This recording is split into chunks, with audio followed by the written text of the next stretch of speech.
Hello and welcome to my channel. I'm Tiffany, a retired librarian turned homeschool mom. And in this video, we're going to finish off with the last video I'm filming for the Charlie and the Chocolate Factory series. I've already covered the previous two books. This is the second film, so this is the modern one.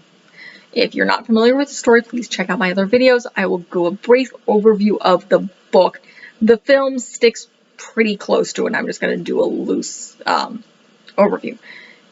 You have a chocolate factory. It was active, but secrets are being stolen, so the owner, Willy Wonka, shut it down, let everybody go, and all of a sudden, at some years later, it starts up again, only there's no people, and chocolate and candy come out.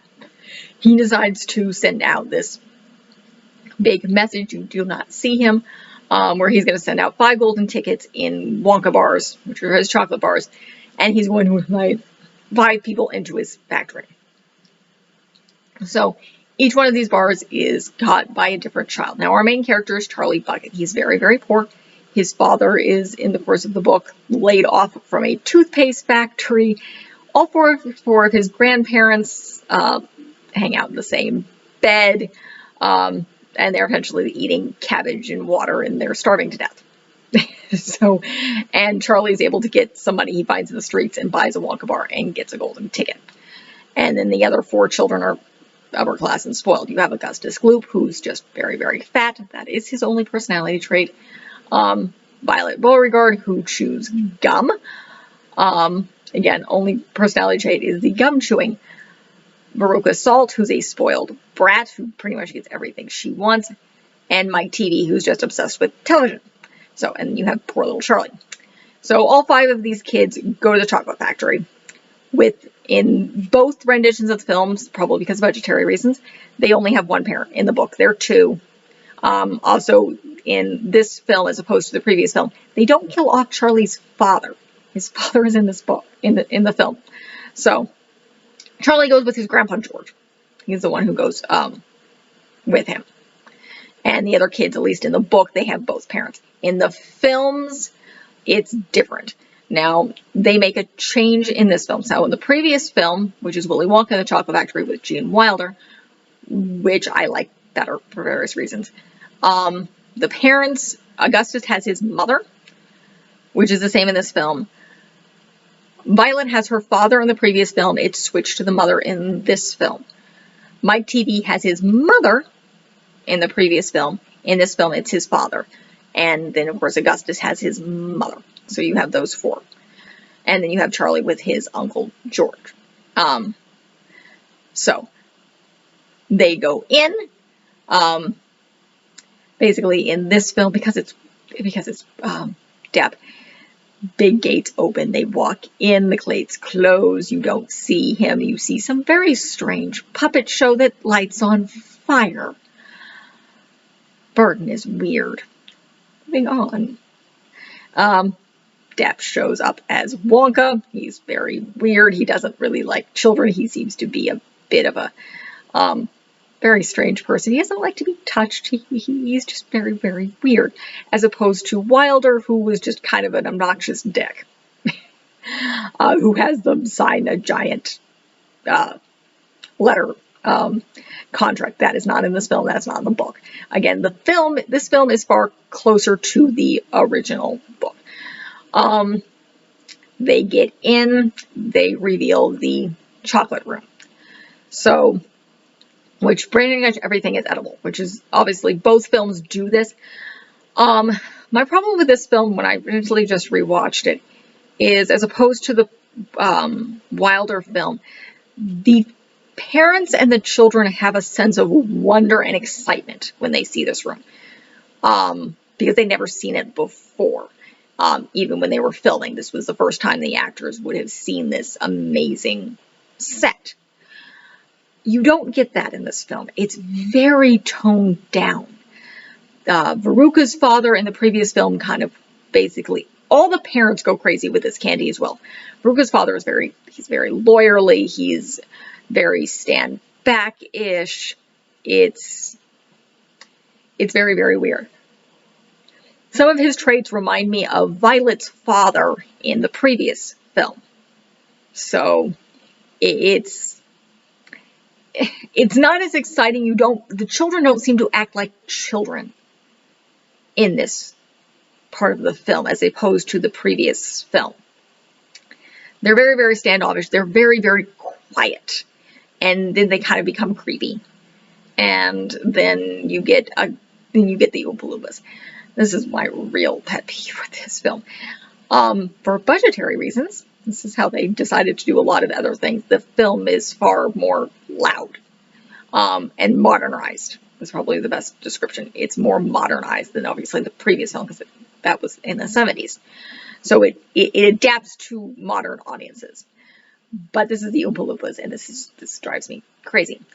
So they're one person in this film. They just filmed one person in the film, as opposed to the previous film where they used actual little people.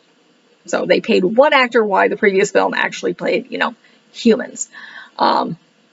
Various different looking humans with green hair.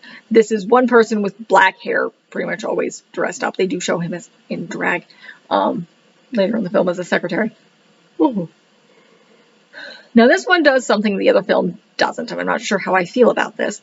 The other film cuts away from the backstories of the Oompa Loompas. This one doesn't. Which is a problem, because the Oompa Loompas backstory in the previous film is a problem. Actually, they do cut one thing out, which thankfully cuts a little bit of the problem out. But the backstories of the Oompa Loompas is Willy Wonka goes to the jungle. We're not quite sure where. It's not specified. It's called Loompa Land. The father of Mike Teavee tries to say like this doesn't exist. He's like, yes it does. And he finds these Oompa Loompas who are tiny little people living in trees eating green caterpillars, because otherwise they're going to be eaten by various little monsters. And he negotiates with them to bring them to his factory, and he's going to pay them in cocoa beans. Yes, this is in the book. The only thing they skip out of in the film, which yes, they explain this, is that he ships them over in crates with holes in them. Dahl had issues. And yeah, see my review of the book. Issues. Moving on. So they do cover that in this film. They just don't cover the fact that he ships them over in crates to avoid customs and immigration. So yes, he shoots. It's problematic. It's very, very problematic. So, but moving on. As similar to the book, Augustus starts Gloop, because he's a gloop and he's greedy. He starts drinking the chocolate water fountain, because Wonka's chocolate is the only chocolate in the world that is churned by waterfall. So he's drinking, he falls in, he's sucked up into pipes. It's just more modernized than this version, and then would have been in the books. The Oompa Loompas sing. This is the same in all of them. This is also in the book. All right, I have a cat in my lap. Hi, Kendra. And they take, Kendra, you shoot, Mrs. Gloop off. They're going to take, Augustus is getting into the fudge room, and they're going to have to find him before he's cooked. Yeah, that's similar. That's pretty much what happens in all three iterations of this media. Moving on, they get into a boat. Now, in the previous film, it's a rowboat. This one's, well, no, it's a paddle boat. This is a rowboat. I can't remember. It's been a while since I've done the book. I borrowed this from the library. It took a while. I mean, talking months to get in. So, it's been a while since I've read the book. So, they get on the boat. In the previous film, it was very, very creepy. They have weird things projected on the films that terrifies people. In this, it's an amusement park ride. This is Universal. So it's a giant rowboat that does an amusement park ride, and they're rushing through things. They're seeing things, and not the creepy things on the ceiling of the slow things where Wilder is going crazy in that film, which apparently really did creep actual people out, because Wilder was very, very good and very, very creepy in that film. Depp is worse in this film. He's much, much worse. He shows symptoms of autism. As back lack of a better word, he doesn't want to be touched. He has no, he cannot relate to people in this film. He certainly doesn't refer to the children by name. They're irritating, and he barely remembers they exist half the time. So the boat ride, they get to the inventing room after a giant theme park ride that you're jumping and flying, and I'm pretty sure Universal has a Charlie and the Chocolate Factory theme park ride, because of course they do. I don't like theme parks, therefore I don't know. Moving on. So they get to the inventing room. They go in.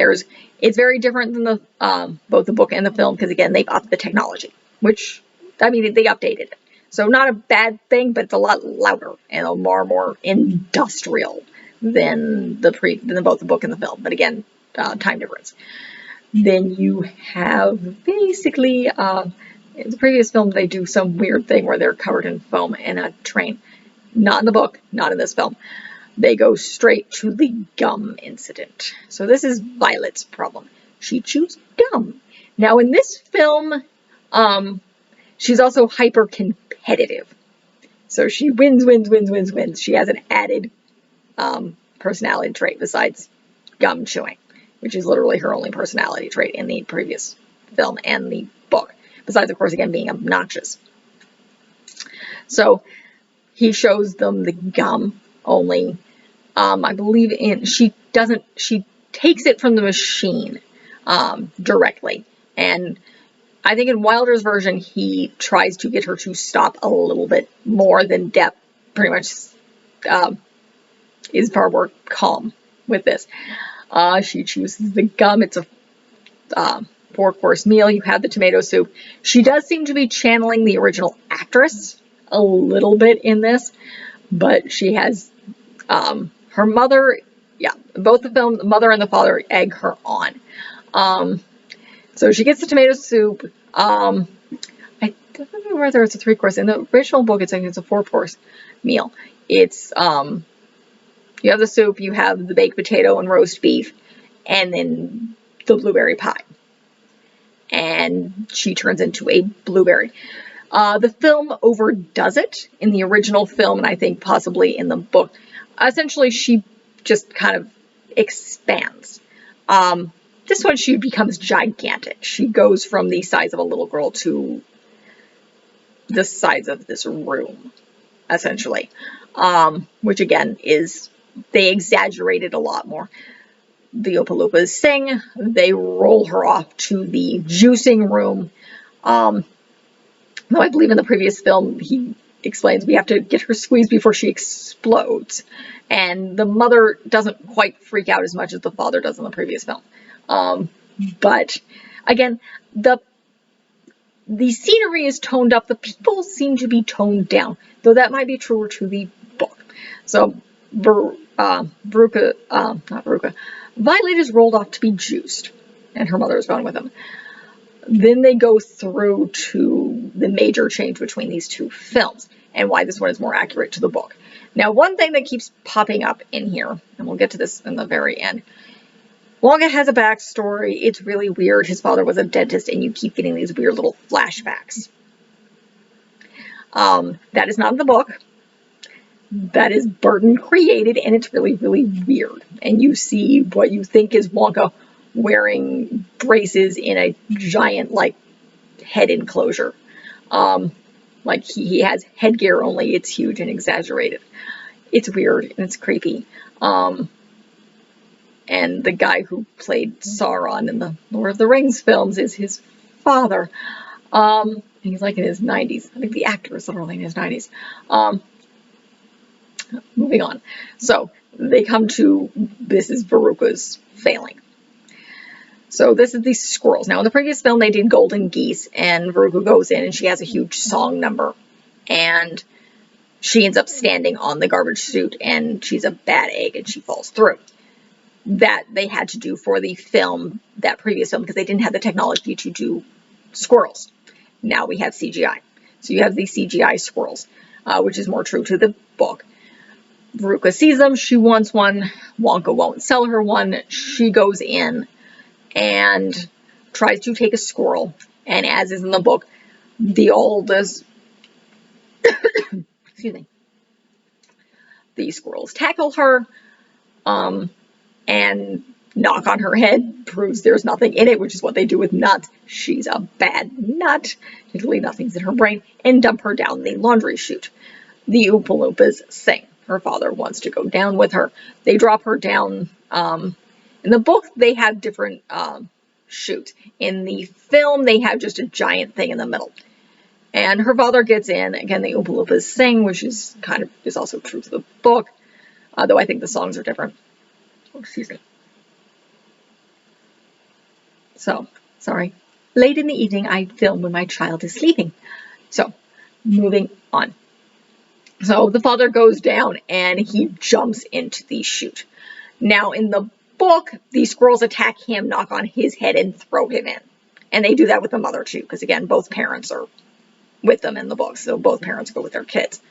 So now we move on.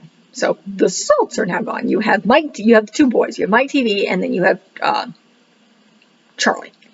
So now in the Wonka film, they do something I don't like.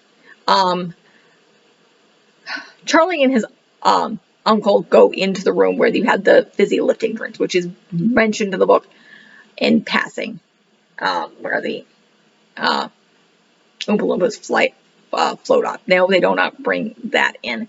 They also cut out the part where you see the Oompa Loompas being experimented on, and he goes into how he experiments his candies on them. Thankfully, they cut that out. They just didn't cut out the backstory. The book has issues. Check out that video. Charlie the Chocolate Factory, the doll had issues. I have multiple videos on that. So, and they have, in the Wilder film, they drink the fizzy liquid drinks and they lift up to the ceilings. And that eventually leads to my least part of that film. So, they skip that in this because it's not also part of the book. They go straight to the TV room through the great glass elevator. So that's the other thing they include.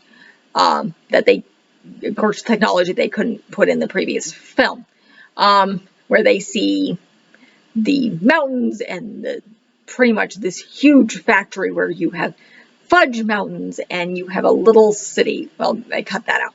That's in the film. That's in the book where you see the Oompa Loompas family, little children running around naked. Back to the book having issues. Please see that video. It all has issues. Thankfully, they cut that out. But you do see a lot more of the other stuff they describe in the book, which they couldn't have done in the previous film because technology. So they go to the TV room. This is where, if you're familiar with the story, Wonka shrinks chocolate. And you have the comment is, if Wonka put his brain to world peace, he could probably achieve it. So, let's move on. Yawning. Mike TV decides to get sent by television. And again, Wonka's slightly freaked out. Again, the personalities are very toned down in this film. In the previous film, I think almost in the book, the parents are more exaggerated. Wonka's a little bit more slightly invested. He's not evil. Again, Wilder plays it a little bit down as well. But Depp is just weird in this. So, again, Mike TV is sent by television. Now he's like this big. The Oompa Loompas sing. And then they decide, like, okay, take him off. We're going to stretch him like taffy because little boys are stretchy. Yes, that comes directly out of the book. So, and now you have near the end of the film. So, now in Wilder's film, they do something I hate. And where basically Charlie is being sent off and Wonka yells at him because they did this lifting drinks and they signed a contract. And they do some weird thing in that film that has to do with Slugworth and espionage, which is brought up briefly in the film, in this film, as well as in the book, but it's made more of a bigger deal in the previous film. They cut all of that out. Wonka realizes Charlie's the last one left. Again, he doesn't, he literally says, like, what happened to everybody else? He's oblivious. They go in the great glass elevator and it's like up and out. And Wonka explains, you are going to get the entire factory. And they crash through the ceiling. They see what happens to the kids, which is true to the book. Gus's Gloop he's just covered in gunk. Violet Beauregard has been squeezed, so she's much kind of skinnier and slightly more flabby. Veruca Salt and her parents are covered in garbage. And then Mike Teavee's been stretched. And in the book, it takes him a little bit longer to come out, because again, it's been more recent that he's had to be stretched, and they come out, and they're followed away by a bunch of chocolate. So, because they still win their prizes, it doesn't necessarily matter that they were spoiled little brats. They still get the prize they got. So, which is a lifetime supply of chocolate. So, and this is where the film gets weird. Now, in the book, Great Glass Elevator, they grab the parents. And the grandparents all in this elevator. And we go on to the Great Glass Elevator, which is a completely different book and really, really weird. I cover that. Nobody's made a sequel. There's probably a really, really good reason, because it makes no sense. Now comes what Burton does is really weird. What they should have done is, okay, they grab the parents, they go back to the factory, and the film. No. They go into the whole backstory where Wonka tries to force Charlie to give up his family. He won't. Wonka leaves. He talks to his psychiatrist, which is a Oompa Loompa. Eventually goes back to Charlie. They go to see his father, and he makes up with his father, and Wonka gets family. Again, they have the huge weird dentist backstory. It's very, very weird. I don't particularly like it, and it's Burton. It's just, that's what they do. They make things very, very strange. So that's the end of this film. It's, again, more accurate to the book. It's very updated, but Depp is weird. Depp is very, very weird, because that's just the character he plays when he works with Tim Burton. It's just weird, and that's just Tim Burton films. It's very much of that aesthetic. So, I like the older film better. That's what I grew up with. I like Wilder's better, except for some of those issues. Again, I cover that film and talk about those issues.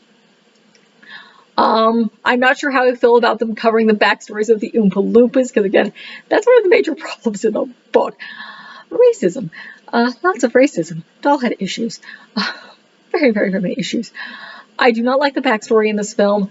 I don't like the fact that they don't use individual Oompa Loompas. I'm guessing that they just wanted to put budgets somewhere else. And again, the actors are far more toned down, particularly in that opening chocolate scene where they really act like children in the previous film. And in this film, they don't. It's the child acting in this film, or possibly directing by Burton, is not to my taste. And Mike Teavee is very, very violent. He's very, very violent. It almost plays up the fact that video games make you violent, which is no, the science does not back that up. In fact, it says the reverse. But he shows he's not that violent in the book or in the previous film. He's just a brat, an arrogant little brat. That's pretty much what all these other kids are. They're arrogant little brats, and they don't have personality, because that's not the point of Dahl's books. He wants people to imprint on them, on their main character. So that is it for this review. Whether you want to see this film or not is entirely up to you. I like the other film better. This one's certainly good. Again, it's very much closer related to the book, with the exception of the insane backstory. And then they have the backstory of the Oompa Loompas, which is again true of the book, but it's also one of the problems of the book. So, again, that's the end of this review. If you like what you see, like and subscribe. Check out the rest of my Charlie and the Chocolate Factory reviews. I also cover James and the Giant Peach, along with quite a few other things. A lot of children's books, a lot of family films, some of the older stuff. Our family is a non-religious homeschooling family, though my daughter is 2 as of this shooting. In fact, by the time this film, she'll be closer to 3. So I do throw in some of that stuff here. Being bit by a cat. Kendra is 12 and vicious. In fact, by the time this shows, she'll be 13. Old cat. Kendra. Yes, I'm being viciously bad. But again, like and subscribe. You will see more of me. Hopefully you will not see more of this vicious cat. And I will show her to you because she's biting me. This is Kendra. Kendra is irritating. Kendra, look at the screen. No, we're going to bite. Again, she's cranky and 12. So be sure to like and subscribe. I have a lot of videos already up. I have a lot more planned. Thank you.